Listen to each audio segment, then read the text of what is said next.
The world is saved.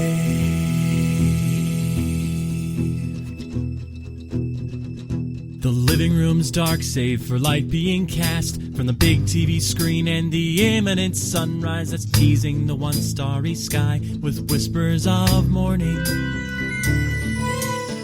Hey, George. Hey, Lions, how's it going? I feel like I am descending into a kind of marble madness. Marble Madness? Whoa! See, that actually sounds more like what you would expect the commercial to sound like, right? Like, because it's an 80s game, so you're like, whoa, video games.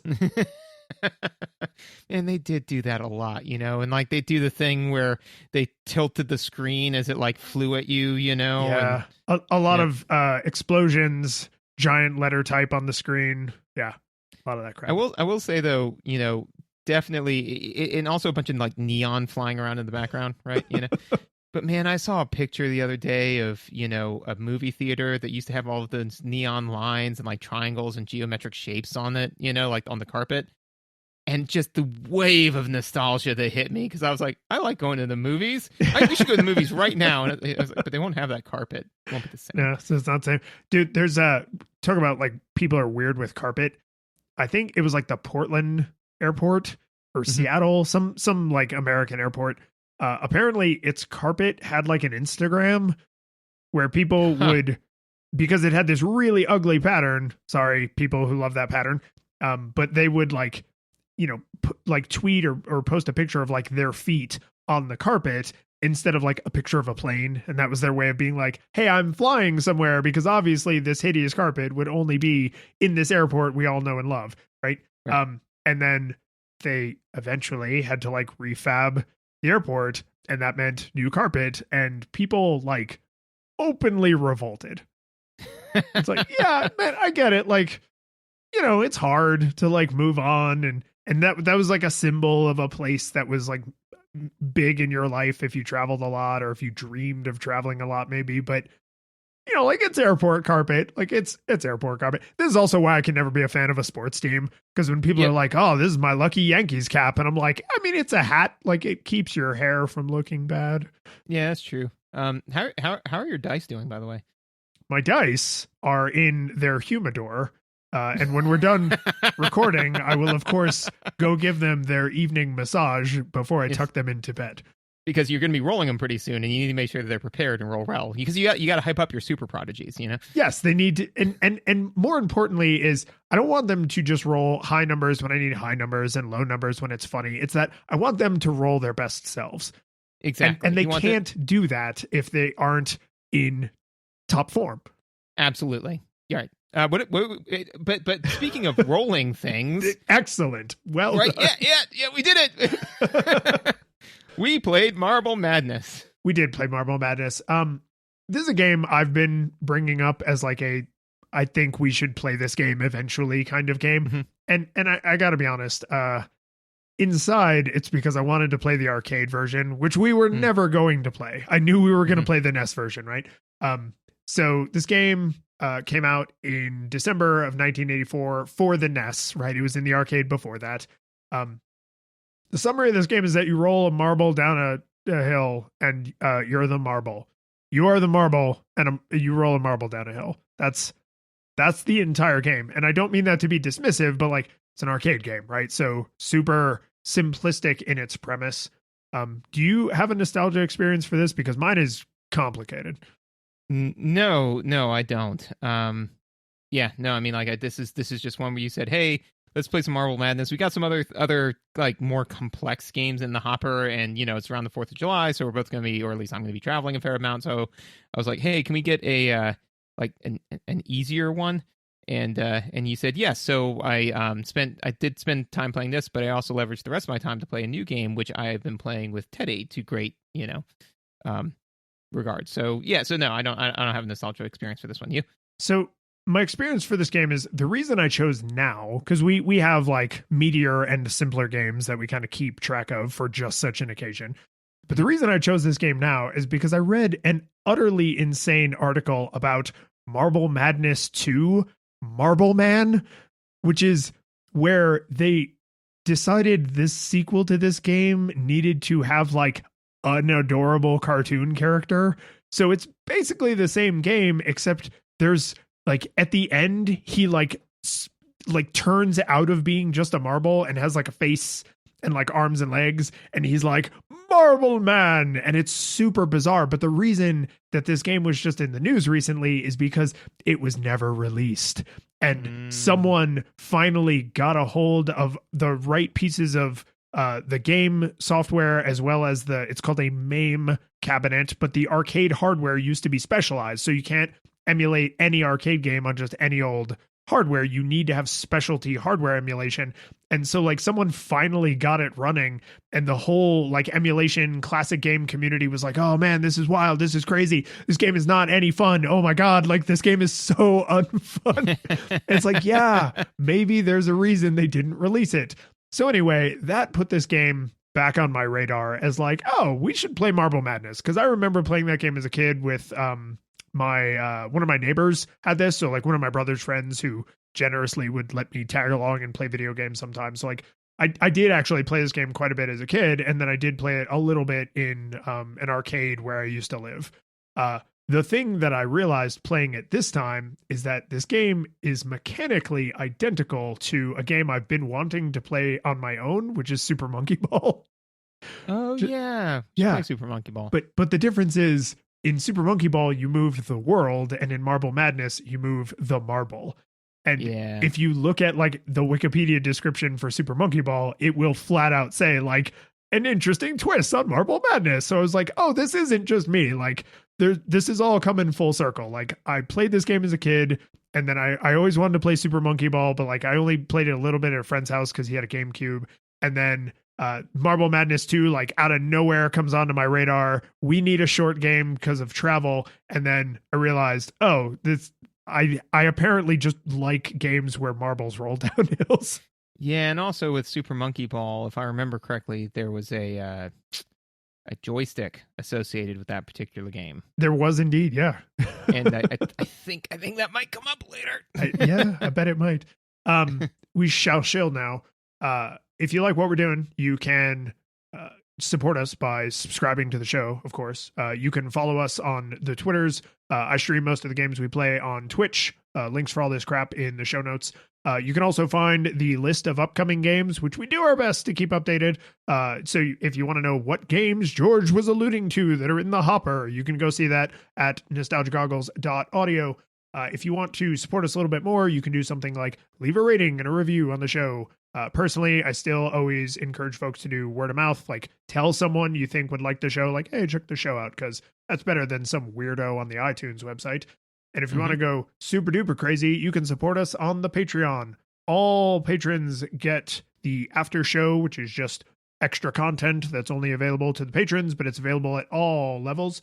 And if you support us at high enough levels, you might get your name shouted out. So we need to thank first our 8-Bit Classics, Jacob. An adorable Aggie. Yarno. A wondrous watermelon. Jason. A glorious Girl Scout. John. A black-eyed pea. And Kevin.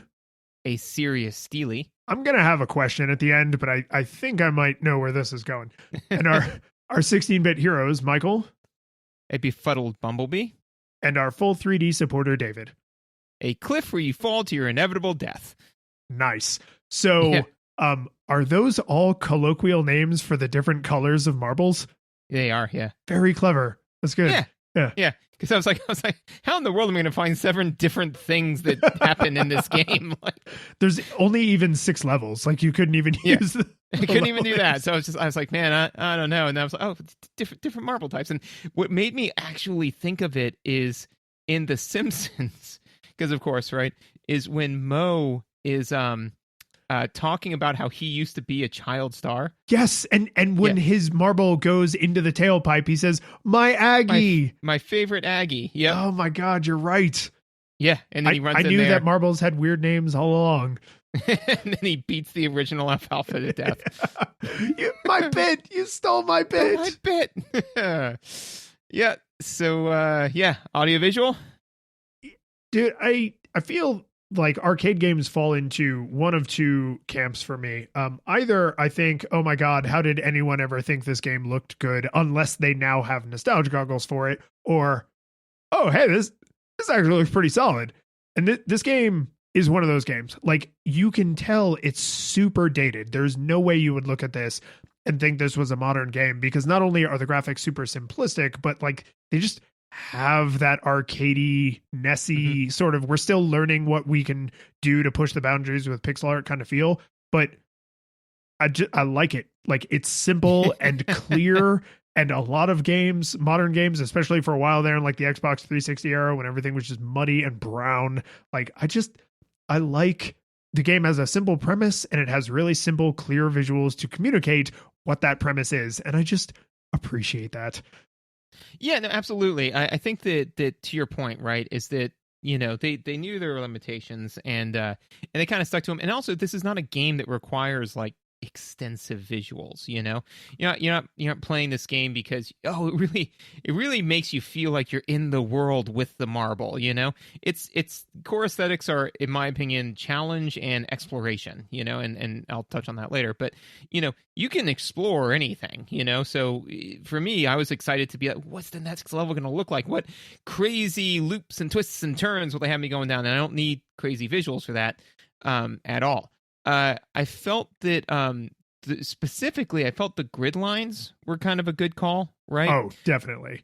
Because not only do they, because they didn't have to put those in there, they could have just put the surfaces, right? But without those grid lines, I feel that if it was just a flat surface, even if they tried to color them or tint them a little differently, depending on what they were, the grid lines let you know the degree of slope that you're dealing with, right? So yeah, and color doesn't communicate that as well as color plus jagged line. Right, exactly. So I was trying to, at first I saw all the grid lines and my brain literally said, I mean, yeah, of course, but then I thought about it, I was like, but why? They don't have to be there.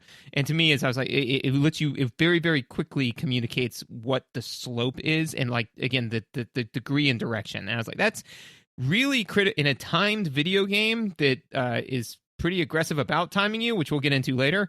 It's really important to have that communication conferred visually, cleanly, and quickly, and I think that accomplishes that.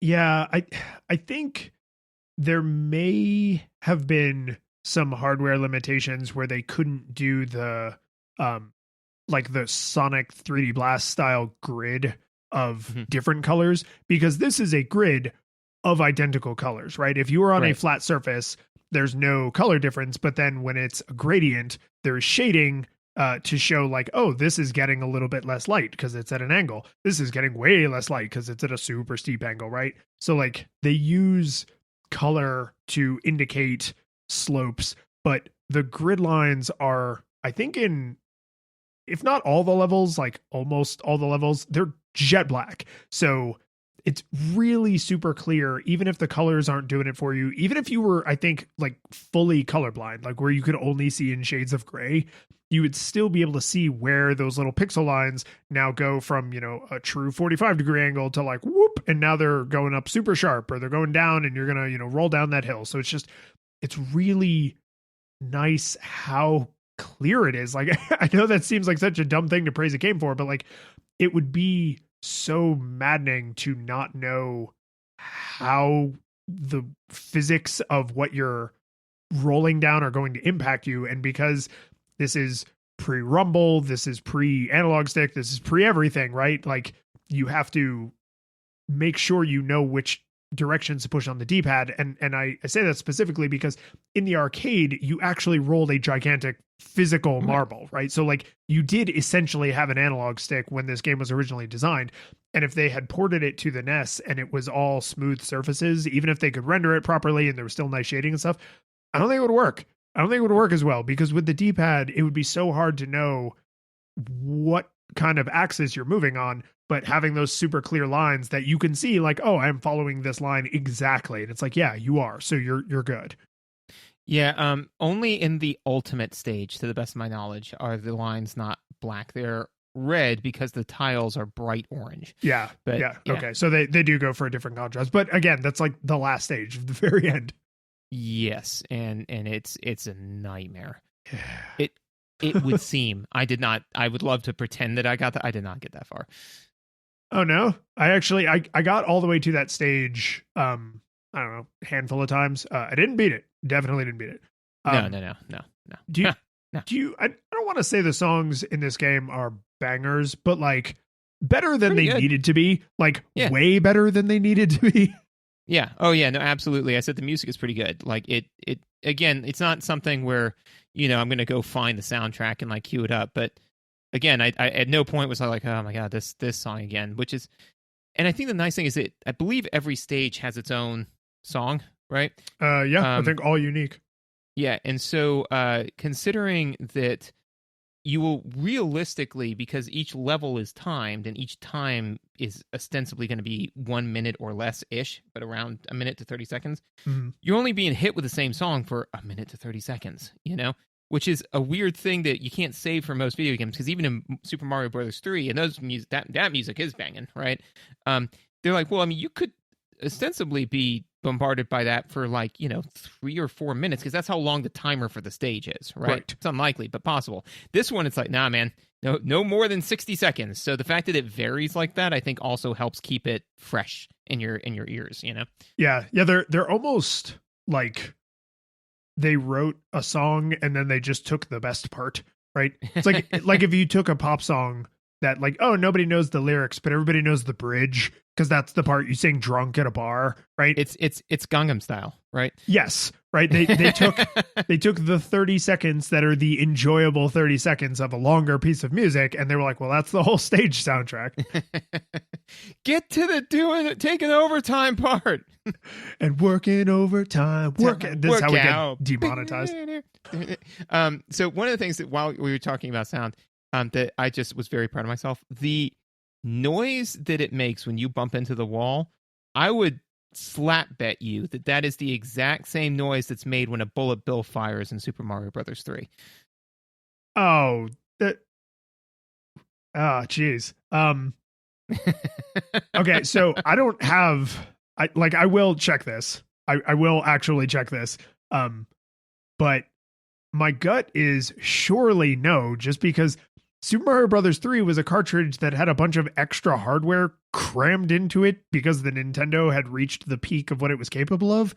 So like, if that's true, that would be amazing. Like, and bizarre. Yeah, I just like when I heard it, I'm pulling it up right now. It just sounded this guy's too good at the game. He's not running into walls. Yeah, that you mean like the boom boom, right? Well, not the just the poof poof, like Oh yeah. All right. I mean, I'll check. I will. It's not. It may not be that exact. Let me think on that a little bit more. But like is the cannonball firing noise? Yes. Like on the airships? Yeah. It may shoot. Now that I'm hearing it again, I know it's from Super Mario Brothers 3, and I will slap at you over something. But that sound effect is from Super Mario Brothers 3. Of that, I am sure. And I because like you said in Super Mario 3, it does like that, and it's not that, but it is. It's the sound that it makes when you hit an already hit question mark block.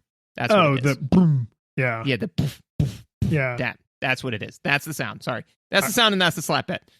I mean, all right, man. Like, I've absolutely nothing to gain and everything to lose from this, but like, yeah, sure, done. Because to make good audio, like I have to take the other side of the argument, even though I can't imagine the sound in the game. You know what it is? It's because when I was playing Marble Madness, I never hit a wall. I fell off cliffs. Oh, well, yeah. I mean, to be fair, that is those two options are about equal. It is way better to fall off a cliff than it is to shatter yourself on the bottom of the screen. But we'll get into that. So I just, like I said, I just heard that and immediately was like, oh no, that's from Super Mario Brothers. I have heard that song many times. Yes. So as far as just other visuals, just a couple of other things that again, got tons of stuff in gameplay, but just stuff for purely visual. So two things. One, the timer's always visible to you, which is nice because that is very important information for you. Agreed. And it's like central in the screen, so it's not like you have to stop what you're doing to look away. Like it's pretty easy to see. And when you pause, it removes your marble to prevent pause scamming, which I also kind of Yeah, you are a fan of that. I am, because it stops you from trying to optimize the fun out of the game, because otherwise you would see, people who 100% this game, move 2 inches and then hit the pause button and then, hit the pause, and it's like, that's not, yeah, it's optimal, but it's not fun. It's not, especially, this game by design is supposed to feel out of control. It's got madness right in the title. Like if you find yourself pausing as a way to cheat through this game, you might just not like this game. I'm just now imagining, like, in the boardroom where they're discussing this game, they're saying, so we created this game. We're calling it Marble Shooter. Marble, no, that's not it. Marble Sniper. And somebody's like, have you played it? Dude, we were not able to nail the controls. The controls are super loose. Marble Madness. There Nailed you go. it. Move it. Chip it. Incentivize that employee. So I will see your, it's nice that the timer is always on screen, and raise you, but it looks like crap. And so does the score. Now, fortunately, the timer is so large that even though it is very awkwardly drawn with, it's like in a box, but then there's a color and an outline on the numbers, which is dubious, but like, it's just, I don't know. I think it looks bad. Like it's not rendered well, but then the score is more like the normal size font you kind of imagine from like an arcade game, like whatever size that is, it's like that size you're imagining in your mind. And that also has an awkward colored background. It's just shoved up there in the corner, and it's just like, dude, I never looked at my score. I just waited until I died and then saw like if I was on the little leaderboard or not, because it is, in a game where you are pressed for time, like it is not practical to dart your eyes up to the corner to see what your score is. You might want to dart your eyes up to see the timer, and the timer is large enough that even though it is unpleasant to look at, it is easy to look at. But I don't know. It's dumb. Like, and obviously these people were like understood what the limitations of the hardware were artistically, because everything else looks great, but the HUD just sucks. That's interesting. Okay, so as you were talking, I looked up, because my thought was, because you're right, man, it looks like absolute garbage, and so much so that it looks like it wasn't a part of the original game, right? And so my thought was, it's just shoved up there. Right. My thought was this represented somehow differently on the arcade cabinet? Like maybe there was like the arcade screen, but then somewhere else on the cabinet, it had this information that they just need to shove in the game somehow. And the answer is no. Yeah. It was absolutely in the original arcade, but the difference was, that makes it look a little bit better, is one, they had more rendering power, so the numbers just look nicer, period. But two, they made the background of the numbers the same as the background of the tops of the platforms, basically, right? Oh, so it's like half blending. Correct, right. So it looks kind of blended in most of the time, and so it doesn't pull your eye quite as bad. Still looks like garbage, though, man. And in this one, they specifically took the background and highlighted it on the opposite side of the color wheel. So in the picture I'm looking at right now, in level 2, the real level 2, so there's practice level 1, then level 2, right? The tops of the area is orange, and they highlighted it blue. Yeah. So that's makes it pop. Yeah. So they went the opposite direction. As opposed to saying, let's take the background of these areas and blend them, they said, no, let's make them pop. And that was not the right call. Yeah. It's so without going super crazy on like how old computer graphics often look the way they did because of math, this seems like a decision that was made because of math, right? Like somebody just said, oh, well, we want it to be visible. And it's like, well, just use a complementary color. And it's like, that's not what that means. It's complementary in like a mathematical sense, not these two colors complement each other the way you might say, what a lovely outfit you have on, right? Right. It's just, this was a decision that somebody made in code with numbers. They were like, well, we need a color that's the opposite color. And it's like, maybe actually look at the screen and see if that looks like ass or not. Well, because given that when this game was made, they probably, somebody said, well, have you play tested it? What? Have I whatted it? What did play test it? I don't play video games. I make video games. Yeah, I don't know. It's just, I think it wouldn't be so striking if it wasn't like nowhere else are there hideous clashing colors where things look blurry. Everything else seems thoughtful and super crisp, and then the score display is just like, Yeah, no, I can get on board with all that. You have anything else that's visual specific? I don't. We can talk about the gameplay. Sweet. Oh, what about you? You pick a thing. I got a lot of stuff. I gotta get my head on straight about. You pick a place to start, and we'll yeah, go from I there. also had this problem when I was organizing my notes where I was like, these things, all of these would be equal, like first or last things to talk about. So I will start with the level design. I think the level design is very thoughtful, and I think part of that is reflective of just like there didn't have to be a lot of music, so they were really thoughtful about the music.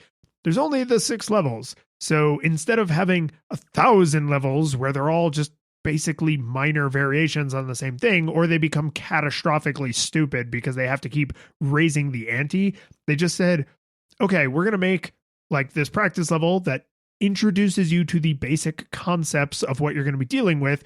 And then we are going to recombine those pieces into interesting things until we feel like we've done that enough, right? Because the reason you would replay this game is not because, oh, if I just keep playing one day, I'll get through the 1,000th level, right? It's not, can I see everything the game has to offer? It's, can I master the game? Because it's an arcade game and they're all like that. But that means they could have done the Pac-Man route where every level is the same level and you just try and do it faster.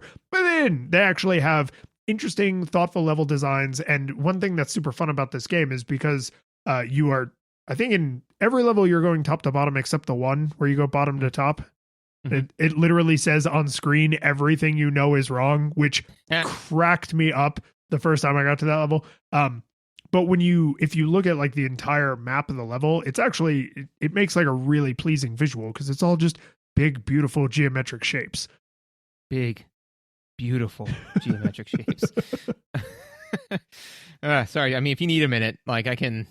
I'll just cut out the sounds of me. Just edit that out. And, yeah. See, it right here is where you need to edit in just elevator music, you know? I'll leave it up to you whether you actually edit in elevator music or edit or leave in me talking about you editing in elevator music. That's up to you. Yeah. Who knows?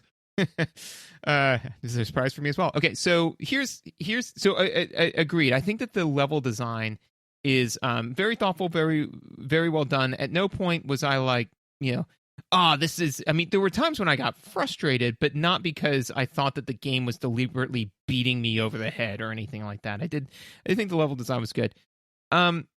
So I think that this game, let's talk about this game being an arcade port. So this game suffers from, in my opinion, the thing that many games that are arcade ports suffer from, which is how do we deal with the fact that you don't have to pay quarters anymore? You know, it just, and it's a struggle. Like I get that, it's not, when you made a game that the entire purpose of it is to be unwinnable, and to pump quarters into it. And then all of a sudden it's like, but they already bought it. Now what? It's a question that's difficult to answer. So we struggle with this as well, right? Where it's like, so, okay, now what? And I think that some of it depends on what is the core aesthetic of play here, right? Now, I think that this game delivers on 2 very well, probably delivers on others and whatever, but on the 2 that come to mind Narrative. Yeah, absolutely. Narrative and fantasy. And Be the Marble Man. Expression. Because you make your own marble, right? So you get to express, right? Yeah. No, none of those. Challenge, obviously, and exploration. Now I think that when you have a game that is purely challenge based, I don't think that you can just rip out the coin entirely and say, no lives, infinite lives, go have fun, right? Because we've witnessed that that's not fun in Rampage, The problem with Rampage, though, is all it is challenge, because there is no exploration in that game. Every level looks exactly the same as the other level. And so once you've played 3 levels and you kind of figured that out, you're done, right? This, on the other hand, each stage has its own fun and its own energy and its own stuff to it, right? I would love to... So I say all that to say that this game, I think, actually could have benefited from you have all of the coins in the world, you bought the game, right? So what I think would be a good option for them, that again, nobody knew this at the time, so it's kind of hard to judge the game on this, but is have a adventure mode and a classic mode. And adventure mode basically gives you infinite quarters, so you can go play kind of whatever level you want, it tones down all that sort of stuff. And then you have classic mode that it's like 1 life, 1 quarter, do the thing, right? Because then you kind of get to have your cake and eat it too. Because what I think the game developers are afraid of is, oh, well, somebody's going to play the game for 30 minutes and play everything it has to offer and get bored with it. And it's, maybe, but if you went onto the playground and said, yeah, I beat Marble Madness, the very first question would be on classic or arcade, right? Or adventure. And somebody say like, well, on adventure mode, they say like, so you haven't beaten Marble Madness then, right? So I think that because a lot of this game, I wanted to see and try out some of the later levels. It seemed like fun, but I was never going to get there because of the cycle time, which we'll get into in a minute. But so there, word vomit. You say things now. Well, so this was actually my exact problem with the gameplay loop is the cycle time, right? Because so my exact note was, holy crap, 1 death kicks you back to the beginning. Literally, that's my whole note. Sorry, continue. Yeah. Wait. Do we have different versions of this game? Every time you ate it, you went all the way back? No. If I ate it off the edge, I would get respawned nearby. But if I died, if I ran out of time. Oh yes, if you time out. Okay. That's what I meant, right? Yes. It's like every single time, like you truly die. I was gonna say, Jesus, do you have like some lost version of the game that like was only for developers? Yeah. So the front of mine looks like the Necronomicon. What is yours like? Is yours not screaming in a dead language all the time? Put that in the landfill next to ET. So what? Don't do that to the Necronomicon. What I don't know is in the arcade, did you have a set number of marbles, or was there? Did your quarters buy you time? Right, because in the arcade version, maybe you had a set number of marbles and a set amount of time. I don't actually know, and not every arcade game would just generously let you pay your way to success, right? Like that most of them did, but sometimes they would be like, hey, if you put in money, we'll let you keep playing, but like you timed out, you got to go back, right? So I don't actually know what the original arcade game did, but in the NES version that we played, when you die, like if you fall off of a cliff, if you fall from too great of a height, it actually cracks your marble in half, right? There's a handful of different ways you could die. And if you die any of those ways, the problem is that it costs you time, because technically you only have one failure, which is running out of time. And there are ways to get a little bit more time. But once you're out of time, you're done, and it kicks you back to the very beginning, right? The game's not terribly long, but the problem is it tempts you into exploration with its interesting level design, and there's multiple paths to get from point A to point B. And is this path faster? Is that path faster? If I go this way, do I get extra time? Or if I go that way, do I get extra time? Usually the longer, harder way of getting from point A to point B is the way that blesses you with extra time, right? So like you want to explore, but the cycle time in no way accommodates exploration. In fact, it doesn't punish it. It assumes. And this is something that is probably true of some other arcade ports and some other older games that we maybe should not have been so harsh with them, but screw those games and everyone who worked on them. So the problem is the game assumes that you will be willing to put in the time to explore all of level 1 and master the ever-loving crap out of level 1.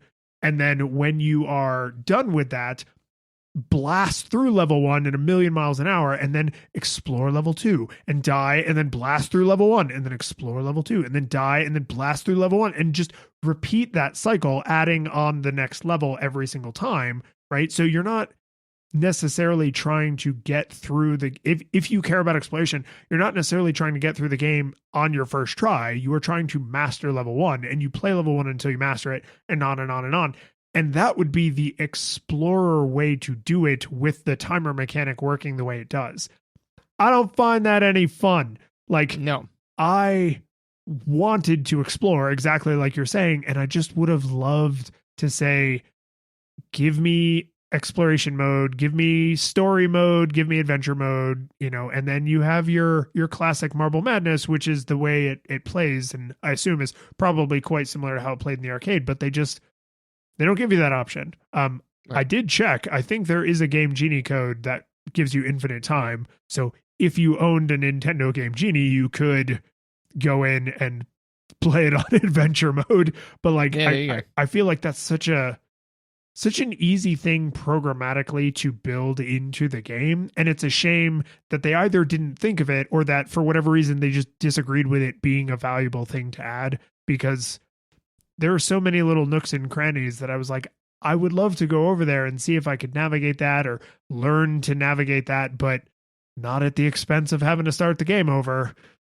Nope. No, agreed completely. It's that, anytime when you put a timer on a game, you are disincentivizing exploration, Now, sometimes the benefit of that is that you're trying to create that dichotomy in the player's head, right? You're trying to say like, oh, exploration is the way to go, but every time you explore, you lose a little bit of time, right? Or a little bit of life, but then you have to narrow the cycle time so that way when they say, alrighty, well, I'm going to make that sacrifice. I'm going to try this experiment, right? I mean, you know what it is, and I've told this story on the channel before, but I'm gonna tell it again because it bears here, and it's an evergreen show. This may be the first one you're listening to, but they did an experiment years ago where basically in order to show that time dilates when when you approach the speed of light, right, is that they put a sensor at the bottom of time dilates when you're moving at all, right? Correct. Yeah. Yes, technically. Yes. It only becomes pertinent when you're moving at right. the speed of light, which is what this experiment shows, right? Is that basically they put one at sea level and then one at the top of a high cliff, and basically then let them go for 80 years, and then when they came back, the one at the top of the cliff was slightly slower because time had dilated because it's moving a little bit faster because it's further away from the center of the earth, right? I told all of that to my wife, Megan, and she looked at me horrified and said, those scientists wasted their entire lives. and I said, well, they did other stuff. And she said, no, life wasted. I say all that to say that if the experiment did work that way, I think that those scientists would have been loath to start it, right? Sure. If an experiment in a video game takes up too much of your time, you won't do the experiment, right? And that's the problem, So basically, is what we're saying is that if they set it up so that way, they're like, hey man, look at exploring costs you a little bit, but man, you want to explore, you want to try some stuff, you want to do this. And it's like, no, because if I try it, then you're going to suck every last. I mean, it's kind of like saying, like, "Hey, man, you could win the lottery. All you gotta do is give me your credit card number." Well, no. I mean, even if that was true, no. Yeah. So this is actually a place where I think the visuals are used to effect and not. So if you are approaching, like I said, you're basically always going from top to bottom, right, or bottom to top. So it's the same, vertically scrolling path. If you are approaching a gap or a pit or some kind of obstruction, you usually have one obvious way around it, which is like the 5 tile wide, like super highway. But then over there's like a 2 or 3 tile wide, narrower, backcountry road. And then in the later levels, it's like, oh, now the main path is like 2 or 3 tiles wide, and the like super cool guy path is 1 tile wide, right? Just as wide as my marble. So they have this very clear visual through the level design that's like, here's the challenge route, right? Here's the easy way we expect you to do it, but guess what? It's probably going to take longer because it's easier, so we expect you to go faster, right? Take the safer route, but, do 55. Or take the narrower route, but, don't do 55 or you go careening into the gulch. So... Or do 55 and be awesome. Yeah, or be awesome, right? Because you hold A, I think, to go faster. Gotta go fast. So I do like that they use the level design to communicate, like, the cost of going this way is that it's easier but takes longer. The cost of going this way is it's way harder, but it's also way shorter and faster. What I wish they would have done is maybe also included, like, here is what you have to do to get bonus time, because you know, we have like certain minimums for how much we play the games that we do episodes for. And generally speaking, I try to finish them if I can, even though for certain games that means putting in way more time than, you know, we feel like is required to just critique the game. I could not figure it out, dude. I just couldn't. I have no idea what makes that little magic wand appear, and it taps you and there's a little sparkle effect, and then you get like 15 or 20 extra seconds or something. And I know that that is a thing that you, the player, have some amount of influence over because they mention it in the manual. In the manual, they flat out say like, oh, if you explore, like you'll find ways to get extra time. I couldn't put it together. I have no idea what does or does not cause it to happen, because there are circumstances where I had it happen in a certain location and then it didn't happen in that location again. So is it like a sequence of things? Like you have to do A and B and C, and I got to C, but because I didn't do A and B, the thing didn't happen? Like, no idea. No goddamn idea. No, man. That's what makes it Marble Madness. They act like it's predictable. Yeah, it's not. But it's not. Yeah. No, Yeah. that's my... I also could not find a correlation to it, and it just hit me right now. It's like, oh my God, they got us, man. They've driven us Marble Madness. So, and yeah, that just, like in a modern version of this game, I suspect there would be like a blinky tile, right? Or one path would be gold. And when you run over, if you make it all the way over the gold path in one go, then you get bonus time or something. Like there'd be some more obvious, there'd be any kind of queue. There are 0 queues, so there'd be some kind of queue, right? Which is more obvious than no queue. So like, I thought that was interesting of like, oh, hey, they use the visuals to communicate useful information and also completely missed or intentionally skipped this opportunity to provide this other useful information. I will also say too, for that particular visual, I did not find it initially helpful in the sense that, you know, so the magic wand appears, taps you, you get more time, right? First couple times that happened, it irritated me because I did not know I was getting more time. Yeah, and it grinds you to a stop. The entire game freezes. Yeah. So like, and the first couple of times I got it, I didn't notice that the game froze just because of where I was at. So I thought the game was just wasting my time, you know? I thought that I triggered like a trap, and it was stealing time from me. It wasn't until after a couple times that happened where I was like, "Oh, this is a good thing." And it would just take in, because here's what they need to do: the wand needs to appear, tap tap, all that can be the same, but then give me a couple of little like sparks that go up to the time. That literally lead your eye up there, because it's like, oh, I see what you did. You know what that is? Flash the timer, do something. That's the game equivalent of when you like look at your kid and you point to your eyes and you point where you want them to look, you know? It's that's what I need the game to do, say, look at me, look over there. And then I would have figured it out. Instead, it was just, I was my son where I'm just kind of like looking around like, I don't know, man. No, dude, feel no shame, because I had the exact same experience. Like several times the little wand came out, I was like, huh, what is making the little wand come out?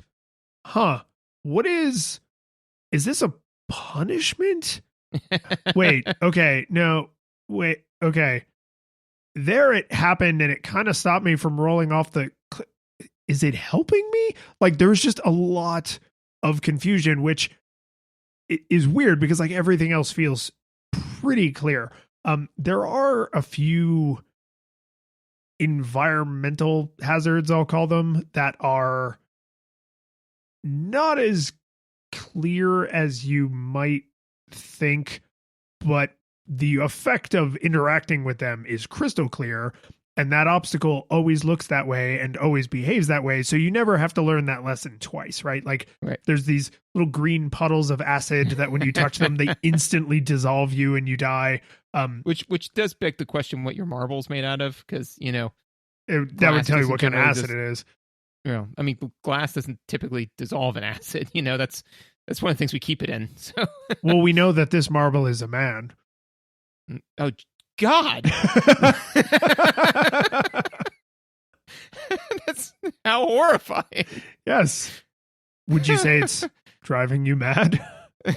I would say it's like season 1 of Breaking Bad, man. They're just melting this. Yeah. They're melting this person. A dude smoothie.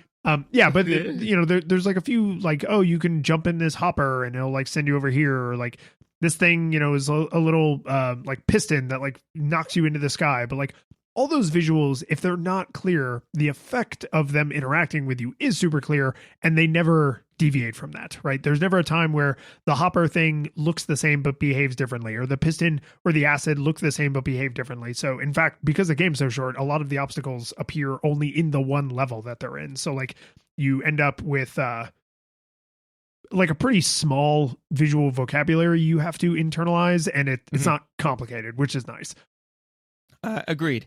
Yeah, and yeah, it's not like, and on top of that, none of those individual things interact with each other in particularly novel ways. So it's not like you have to remember A and B, and then also A plus B equals C. There's none of those iterative factors, because to your point, they mostly appear in one level. So you just need to remember that because the first time I ran into the green puddles, I must have like near clipped one, but didn't actually run through it, because hitbox was a little fuzzy.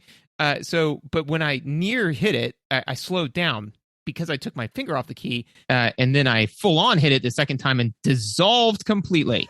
And it's a cool little animation too. It is, and I was like, oh my god. So that happened. The other thing that I kind of wanted to mention, that it leans a little bit into cycle time, but is that I don't like the intro stage. Or let me rephrase that. I liked the intro stage the first time. I thought it was helpful. It helped me kind of familiarize myself with the directions, all that sort of stuff. Yeah, it's a little brutal to play it on repeat. Correct, because it doesn't do anything. It's pretty straightforward to get to, but what it does is it drills bad habits into you. Because the thing is that the way that level is designed to just teach you how to move the marble, and that's kind of it, and like how physics works, So you can just blaze through that level very carelessly. And the thing is that the time doesn't matter, right? So yes, in every other stage, the time you finished the previous stage with carries over to the next stage. Correct, except for this one, which means it does not incentivize you to even play that level with any aplomb, right? No, you got like a minute to do a course that takes like 8 seconds. Yeah, correct. Right. I think my time was consistently between 10 to 8 seconds by the time I was done with it. Right. So that's the thing, though, is that, you can play very carelessly. And if it happens to take you 15 seconds, fart noise, who cares? Right. So the thing is, then that beats bad habits into you, which is the exact opposite of what kicking you back to the tutorial is supposed to do.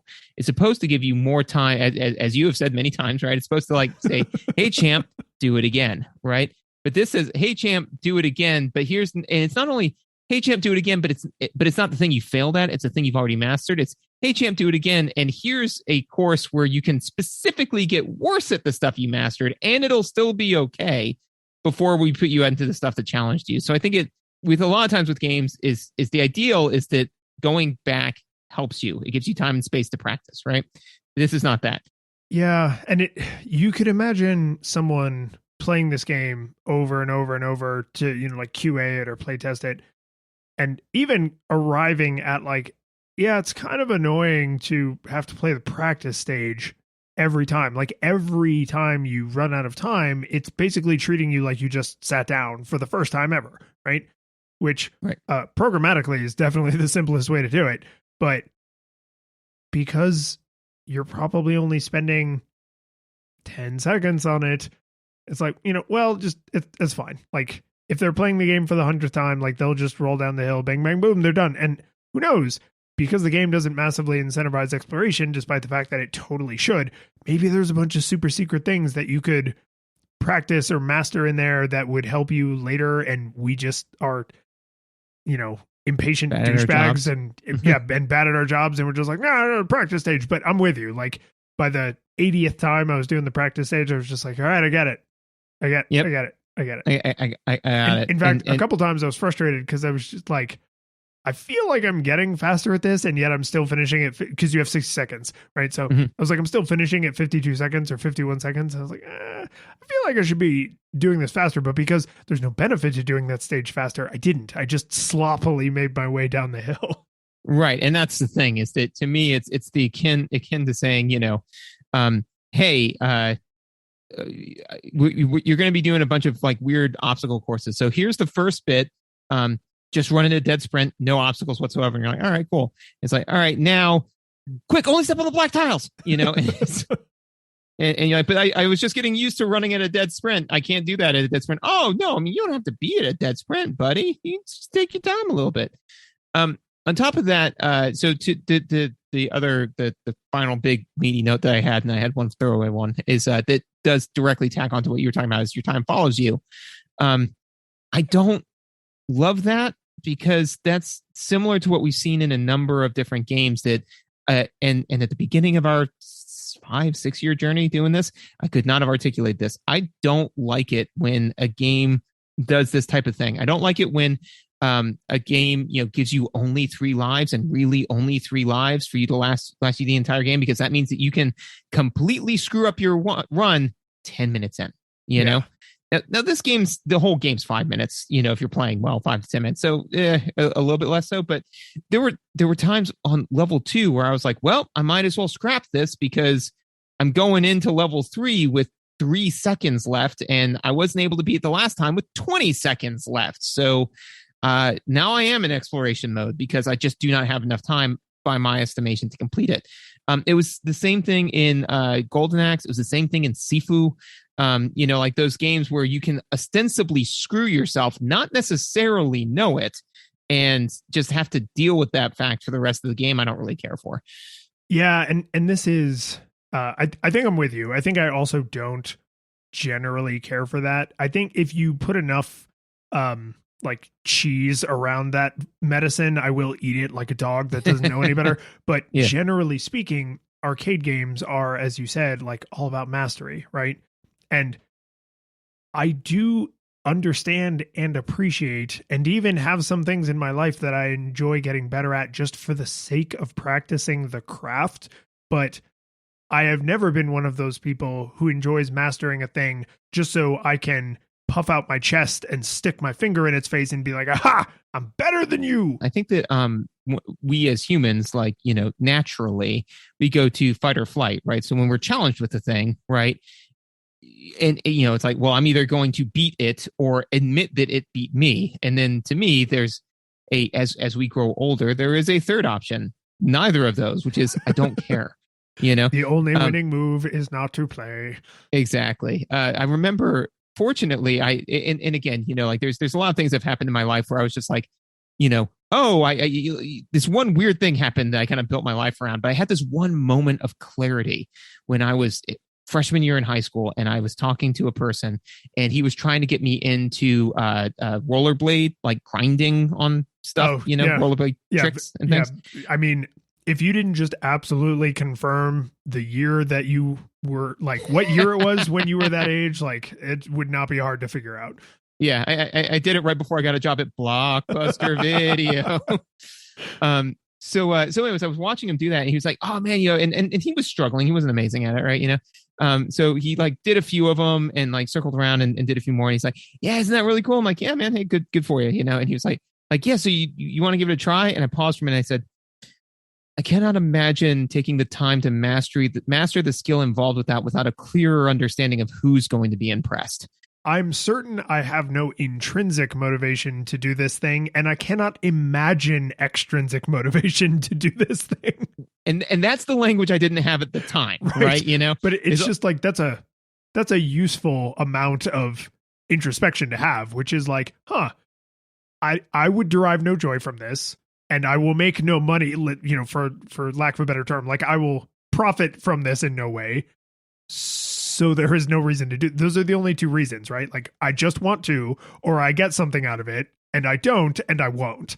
Yeah, it's like you can define the universe by that which is A and that which is not A, right? So it's like there's no intrinsic gain and there is no extrinsic gain. Therefore, there is no gain. So, and you know what that is?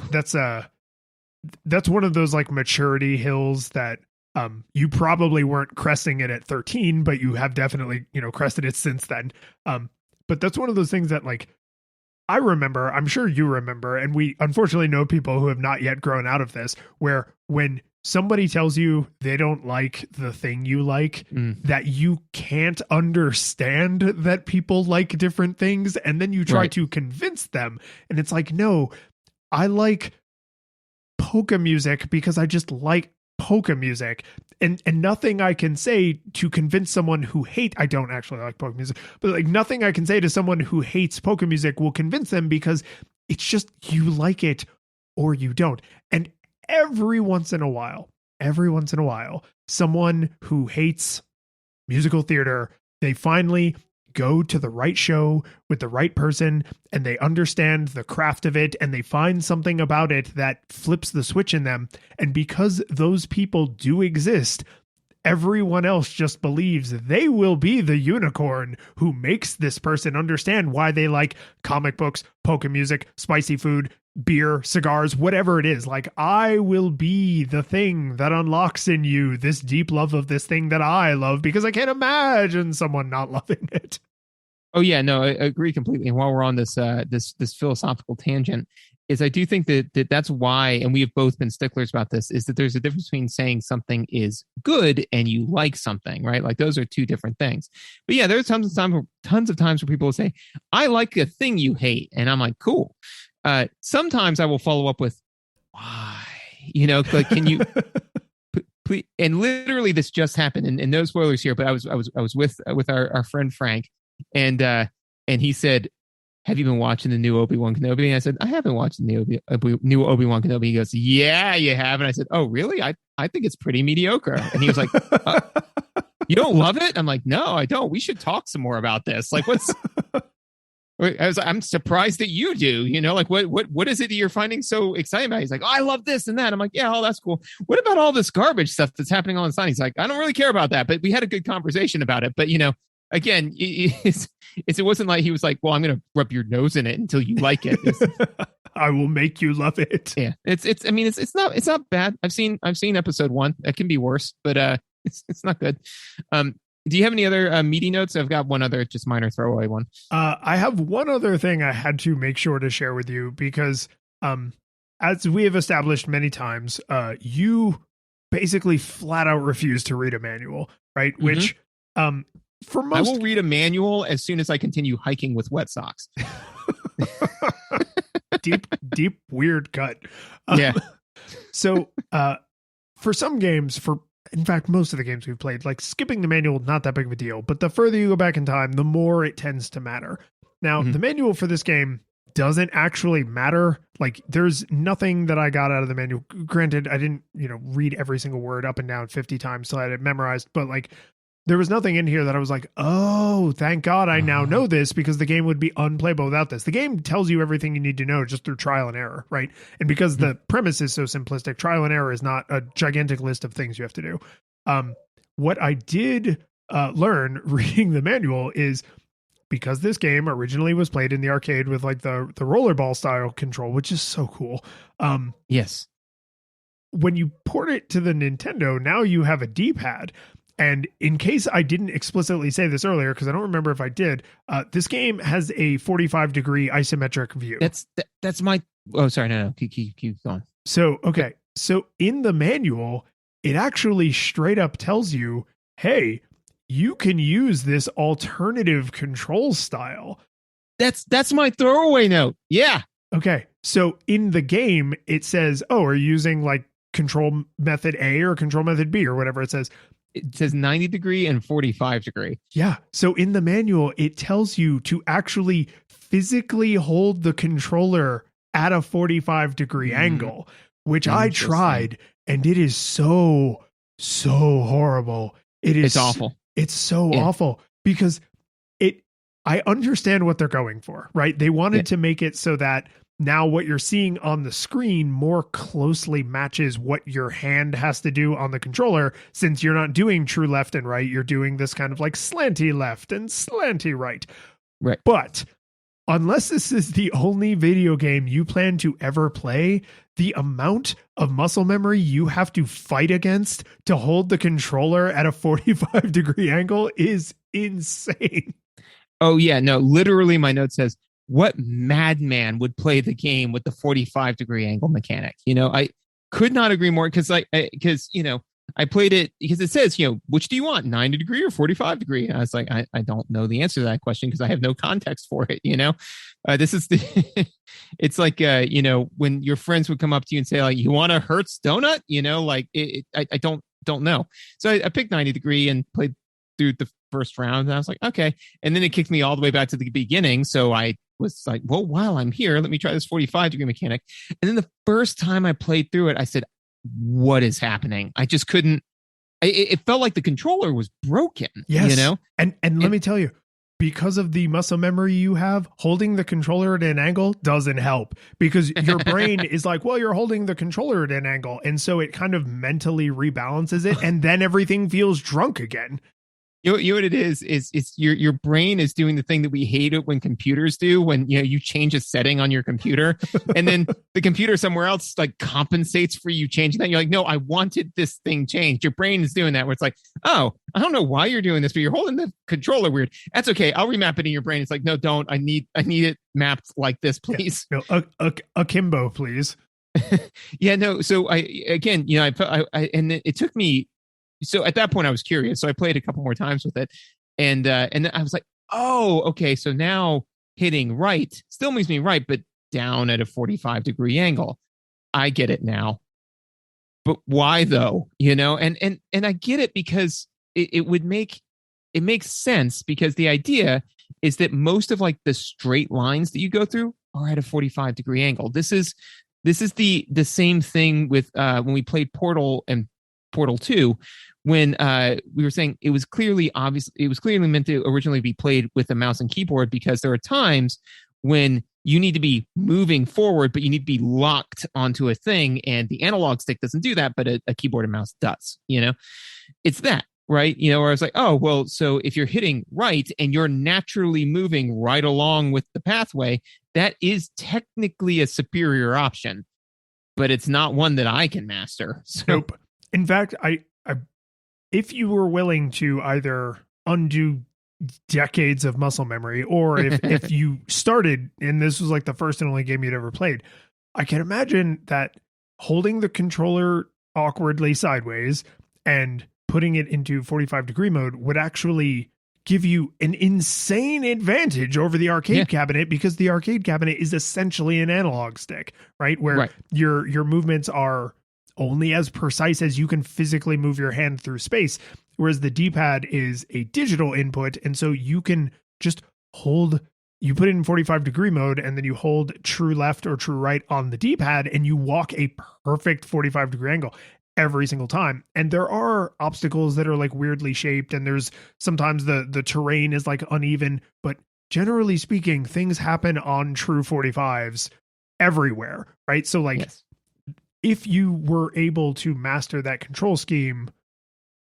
either through grit or insanity, grit or madness, you would have just a huge advantage over somebody playing the game in the arcade, which is like neither here nor there. But it's kind of funny to me that like the 90 degree default control scheme experience essentially exists to not break the game. Yeah, no, I agreed. And I'm sure that's the thing is that, I am sure that somebody, when they built this in, said, this is the superior option. It is the protein rich gruel of food, like it is superior. It is objectively the best way to do it. Yeah. But no one's going to do it. Yeah. It is objectively the best way if taste and enjoyment is not a criteria for food. Right. Yeah. If you're just looking for purely if you want to optimize the fun out of the game, that's the way to play it. But I cannot think of a single gamer who would, do that. So, that was my throwaway note, was just what madness is this? Can I just say that it brings me no small amount of joy that my crazy thing that I read by actually being the one who reads the manual, and you're like, this is insane, I can't possibly imagine why anyone would want this thing, happened to be the same thing. Like that brings me quite a bit of joy. Yeah. So it's good because, we're basically consistently running not convergent, coexistent, experiments every time, which is the manual necessary, Right. So because there have definitely been times where I was like, this is dumb, and you're like, well, it's in the manual. I'm like, well, then the manual's dumb. But despite you understanding why the controls work that way, did it even begin to occur to you that they also intended you to hold the controller askew? No. Yeah. No. If you want to take 5 minutes at some point and just try that, just to see how mind-breakingly uncomfortable it is with, decades of holding the controller properly, just give it a try. It's just an interesting little like, oh God, this is horrible. I can feel it now in my hands. Like, I'm not holding a controller, but right? I can feel it. Your brain is just like, no. It's having the same emotional response for me as like having a piece of celery caught in my teeth. Like, it's just, I can feel it. It feels unpleasant, you know? Yeah, it's like a splinter in your brain. Yeah, it's like, I don't have to have a piece of celery in my teeth to know what that feels like. I can just imagine it, right? I can just imagine, like, what would that, and I'm like, no, it's not. And again, that's the thing with the human brain, man. It's really, really good at just learning tasks. So, at the top of the hour, we were talking about like, oh, I could never be a sports fan because, of all of the weird superstitions that they had. And then we talked about our superstitions about dice, right? And now apparently how like there is a way the controller is supposed to be held and every other way is garbage. It's like, it's arbitrary, right? I mean, we made the controller as a species and we can kind of hold it however we want. No. I will never understand alternate controller. Like, I'm sorry, your game is designed poorly if I have to hold the controller weird. Like all the people who do the claw grip in Mega Man X so they can like I did that for years, man. Yeah. Oh, no, I hate it. Okay, we're ready to wrap this up. Yeah, man. So did it hold up? Yeah, it did. Yes. No nostalgia goggles required because this game, if you played this game as a kid, or if you maybe later in life played this game in the arcade and you never played the NES version, it's exactly that, right? Like, do the graphics feel a little bit dated by modern standards? Yes, but like they're classic, timeless, like Tetris style arcade graphics, right? They're just they prioritized function over form, and yet they still managed to look pretty good. The music is like pretty enjoyable. So if you do play this game a lot because you desire to master it, you're not going to like immediately learn to hate the music. Like, it's actually pretty bopping. The desire to master this game is not one I experience, but I do think I'm able to tell the difference between a game that a sane person would wish to master and the game where you would have to have come in with Marble Madness to want to master it, right? Like, this is enjoyable because the skill that they're asking you to do of like controlling your environment or navigating an environment is a thing that is relatable to lots of people, right? So like, it handles shockingly well for a game that is mapping analog inputs to the D-pad, like, which is really a technical marvel when you consider the time. Friggin' 1984. Like, yeah, like I enjoyed it for the amount of time I played it. I may never pick this game back up again because this just isn't my jam. But as a thing, yeah, no nostalgia goggles required. Perfectly serviceable today, just like it was friggin' 30 years ago. Yeah, no, I'm exactly in the same boat. No nostalgia goggles required. I have to make sure I say that because somebody said I didn't say it the last time. Yeah, no nostalgia goggles required. It was fun. Is it perfect? No. Would it be better with the trackball? Absolutely. But and with adventure mode. Yeah, and with adventure mode, I mean, could it benefit from some of the things we see today? Sure, but was it?